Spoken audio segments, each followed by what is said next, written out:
Role-playing game writers, it looks like your campaign is coming to an end. I'm going to start with what I do see, and then there's a couple of things that I'm not quite sure where it's leading me or you, and I would like to get some comments back because it's just there's a number of different directions this is going, and I can't quite put my finger on it. The first thing I want to let you know is that I feel like your campaign is coming to an end. And the reason why I say that is because you've got a lot of numerology going on. You've got a lot of eights, nines, and tens. You got campaign ending, literally. Whether that's you're writing it or the actual campaign is coming to an end, it seems like you're pretty happy about that.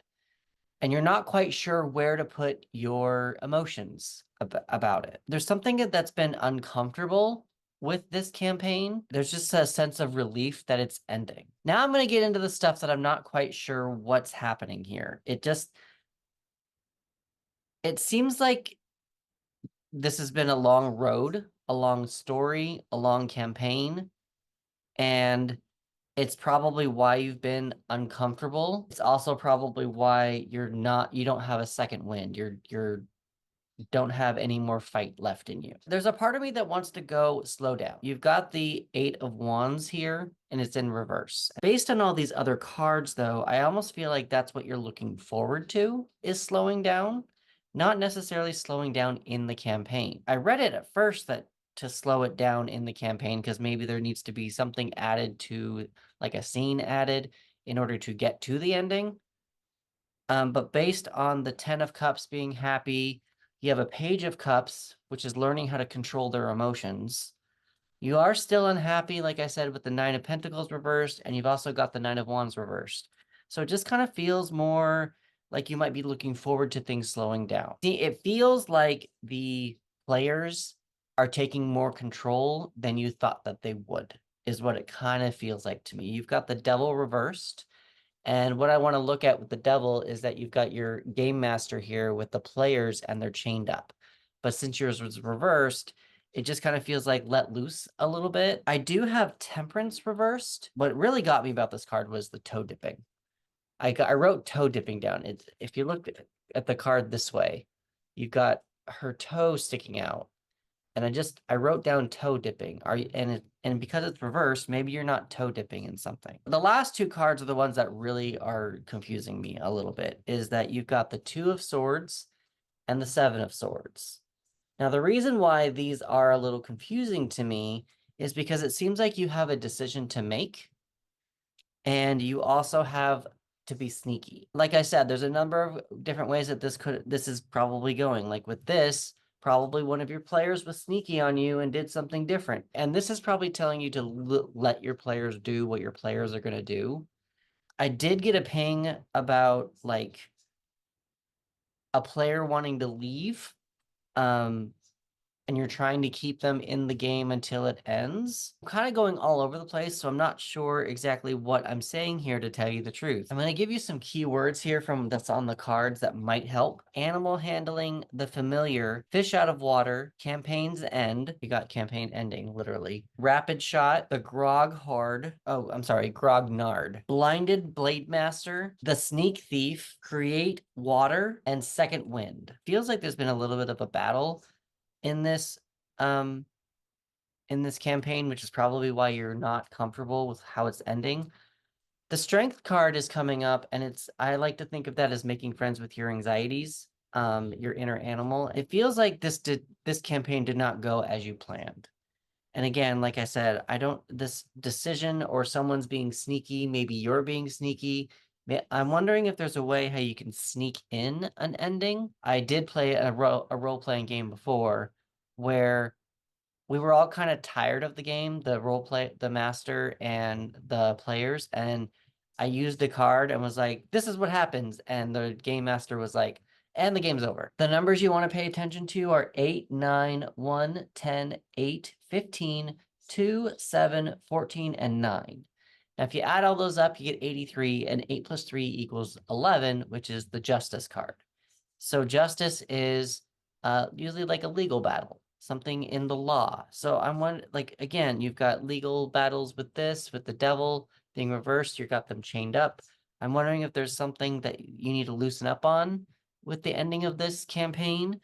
I do think you're gonna be okay if you do loosen up. It's not gonna be the end of the world, and you will be able to do another campaign. You know, I just got another thing. I wonder if you need to be fair to yourself. If you have the second wind here that's reversed, instead of forcing your players to do what you want them to do, if they want to go a different route, got to be sneaky to maybe get them to go on the route that you want them to go. It would be really nice to have you comment on this, just because there's a number of different directions this is going, and even if this resonates, because I'm not feeling as confident in this reading as I feel like I should be. Let's go element wise.